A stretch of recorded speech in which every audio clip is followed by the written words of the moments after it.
Mesdames et messieurs, bonjour, bienvenue autrefois dans notre chaîne qui est les informations.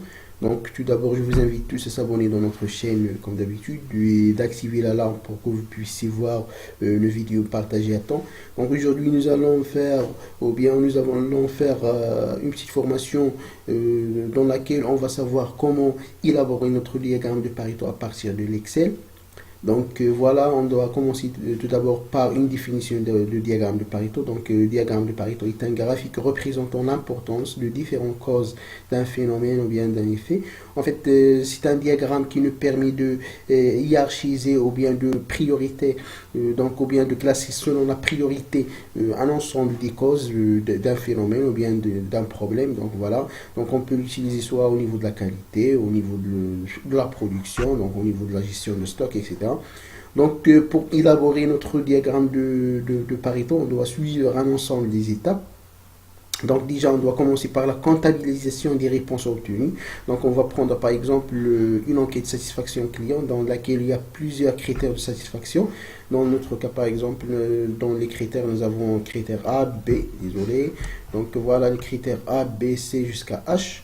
Et ensuite, on doit comptabiliser le nombre de réponses pour chaque critère. Donc, par exemple, dans une enquête de satisfaction, pour le critère A, nous avons 95 de réponses, donc pour B, 83, etc. Donc, ensuite, l'étape 2, c'est de classer ou bien trier ces valeurs dans un ordre décroissant. Donc, comme vous voyez dans notre cas, donc déjà, on commence par la valeur maxi jusqu'à la valeur mini. Et ensuite, on doit calculer le pourcentage de chaque réponse. Puis on calcule le pourcentage cumulé. Et enfin, donc, on trace notre courbe. Donc voilà, on peut suivre ces étapes-là pour élaborer notre diagramme dans ce cas-là. Donc par exemple, voilà, nous avons dans un tableau déjà les valeurs ou bien les réponses sont classées. Alors donc, on doit ajouter ici une autre colonne. Donc voilà, dans laquelle on met ici le pourcentage. Donc le pourcentage de chaque réponse, par exemple. Donc déjà, nous avons calculé la somme ici. Donc c'est 460. Donc la somme de ces valeurs-là. Donc voilà. Donc, le pourcentage de la première réponse. Ensuite, de la deuxième. Voilà.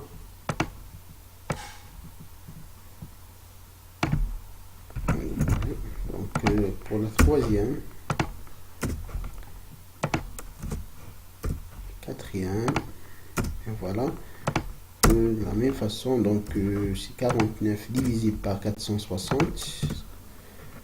Ensuite, 42 divisé par 460. Voilà, 38 divisé par 460. Et enfin, donc 25 divisé par 460. Donc voilà, ce sont des valeurs en pourcentage. Donc on travaille avec des valeurs après le virgule. Voilà. Ensuite, on ajoute, donc déjà donc voilà, on ajoute une autre colonne dans laquelle on met le pourcentage cumulé. Donc pour le pourcentage cumulé pour la première valeur, donc c'est la même valeur.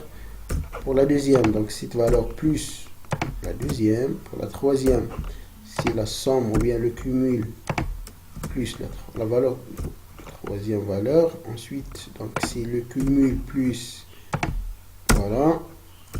Ensuite, voilà, de la même façon. Donc voilà, ça donne 86. Voilà. Et enfin, donc on doit trouver une somme de est égale à 100. Et donc maintenant, les valeurs sont voilà, nous avons toutes les valeurs. Donc on doit tracer notre courbe. Donc voilà, on sélectionne ça. Et le cumul aussi, donc on trace le nombre, les critères aussi par rapport au cumul. Donc voilà, on va faire insérer. Prends un diagramme. Voilà. Puis je mets mon graphe ici. Et maintenant, il reste, voilà, donc que la mise en page pour avoir notre diagramme Pareto. Donc voilà, je prends ces valeurs. Et voilà, je les modifie, mettre en forme notre série. Donc c'est un axe secondaire. Voilà. Donc l'insertion et je prends ce courbe là. Donc voilà, j'ai mon diagramme de Pareto. Donc juste pour voilà, pour interpréter les résultats. Donc voilà, déjà je peux, avant ça, je peux ajouter aussi pour ce courbe là, je peux ajouter voilà les valeurs par exemple. Donc voilà, nous avons les valeurs. Je peux éliminer ça pour visualiser, pour bien visualiser les valeurs. Donc déjà, donc voilà, à partir de ce courbe-là, donc pour interpréter les résultats, nous avons deux points d'inflexion. Donc le premier point, c'est ça. Donc c'est dans laquelle nous avons 55,22 et l'autre point, voilà, ici. Donc pour classer ça, donc on prend les trois réponses. Donc voilà, A, B, C. Donc ils font partie aux classes A, les autres aux classes B et les autres aux classes C. Donc pour interpréter les résultats, ou bien pour dans le cas où il y a une enquête de satisfaction client, donc pour résoudre 80% des problèmes, ou bien pour satisfaire notre client, donc on doit commencer par les trois réponses, ou bien les trois critères A et B et C. Donc voilà. Et comme ça, donc on peut tracer et interpréter notre diagramme de Pareto. Donc si vous avez si vous avez des questions, donc vous pouvez les mettre dans notre chaîne, dans les commentaires, et je vais les répondre dans les prochaines vidéos. Ou bien vous allez trouver aussi mon adresse mail dans les commentaires, donc vous pouvez m'envoyer même des emails, etc. Donc et voilà, et merci.